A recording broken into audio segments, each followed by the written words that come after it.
Silvani, tu quer começar, velho? Hoje eu falo demais nas lives.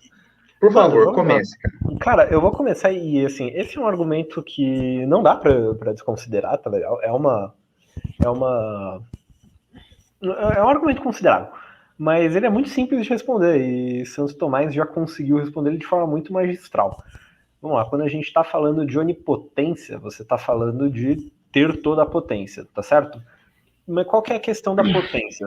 Aí é interessante a gente entender qual é, o que fala de potência. Quando você está falando de filosofia, geralmente está falando de potência em oposição a ato, tá certo? Então, existem predicados dos entes que estão em ato, que já são ativos, e existem predicados que estão em potência. Como assim? Imagina um cachorro filhote. Um cachorro filhote tem a potência para vir a se tornar um cachorro adulto. Um cachorro tem a potência para ser tosado ou para crescer o pelo. Não necessariamente ele está tosado. Um cachorro pode estar peludo, mas ele tem a potência para ser tosado. Uma parede pode ser branca, mas tem a potência para ser pintada de azul.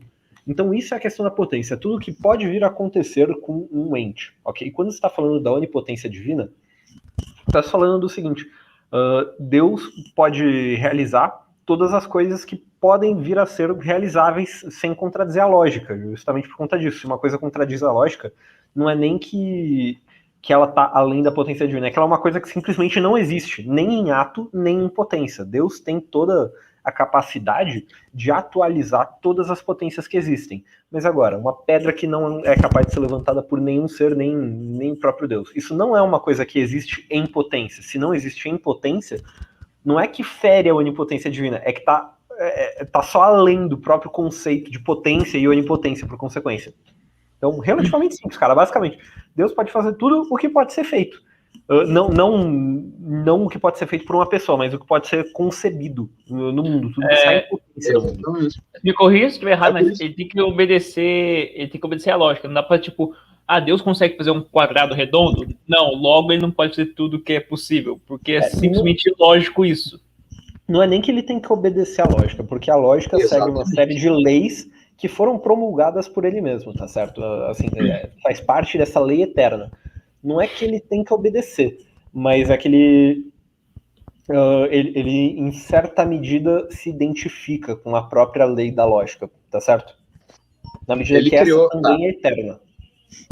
Vamos lá. Ele criou essa lei justamente porque é uma lei que Deus considera boa, e o julgamento de Deus é perfeito, então as leis da lógica pelas quais Deus construiu o mundo, portanto, são perfeitas nesse sentido, mas tem uma forma muito simples de explicar essa relação da capacidade a capacidade potencial de Deus no mundo, que é o seguinte: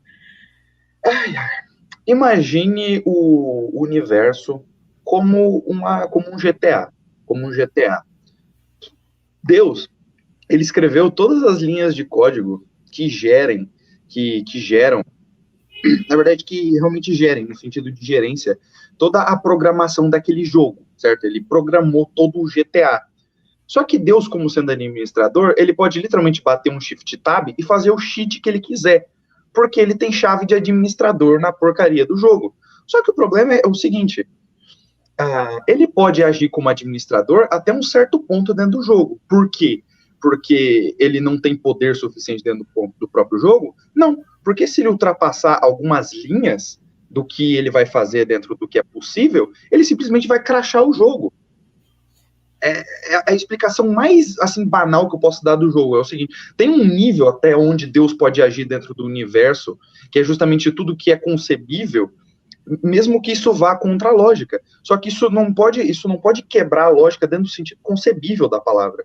Ou seja, Deus consegue alimentar uma população com 3 pães e 5 peixes, mas ele não consegue conceber um triângulo com 4 lados, porque isso não é ir contra a lógica nesse sentido, isso é ser inconcebível.